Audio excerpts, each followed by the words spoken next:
কাঁচা tomato vitamin C, potassium আর অ্যান্টিঅক্সিডেন্টে ভরপুর, তাই এটা রোগ প্রতিরোধ ক্ষমতা বাড়ায়, ত্বক ভালো রাখে আর ক্যালোরি কম আর ফাইবার বেশি, তাই হজম শক্তিও বাড়ায়। আমি বানাবো কাঁচা টমেটোর ঝাল। Hello friends, welcome to Sanchita's home Liam.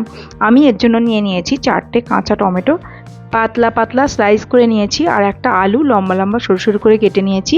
1 table চামচ সর্ষের তেল গরম করে তাতে প্রথমে আমি আলুটা ভেজে নিচ্ছি লাল লাল করে। অল্প একটু নুন দিয়ে দিচ্ছি, দিয়ে আলুটা লাল লাল করে ভেজে নিচ্ছি।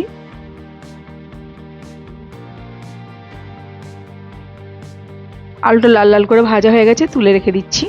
এবার ওই তেলে দিয়ে দিচ্ছি অল্প একটু কালো জিরে, একটা শুকনো লঙ্কা, তারপর আমি এতে দিয়ে দিচ্ছি কাঁচা টমেটো,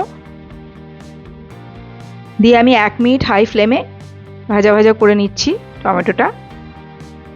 তারপর 2টো কাঁচা লঙ্কা দিয়ে আরও 2 মিনিট মাঝারি আঁচে ভেজে নিলাম। হালকা ভাজা ভাজা হয়ে গেছে। এবার এতে আমি দিয়ে দিচ্ছি ভেজে রাখা আলু, দিয়ে নেড়ে চেড়ে নিয়ে দিয়ে দিলাম সামান্য একটু নুন, হলুদ গুঁড়ো,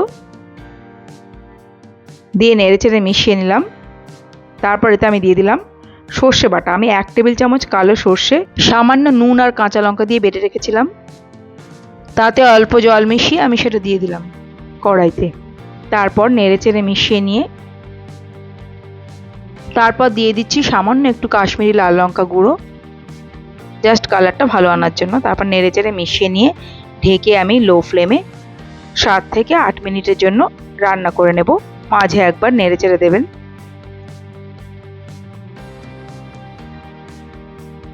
8 মিনিট পর আমি একটু নেড়ে চেড়ে নিয়ে এতে দিয়ে দিচ্ছি ধনেপাতা কুচি, দিয়ে ভালোভাবে মিশিয়ে নিয়ে আঁচটা বন্ধ করে দেব।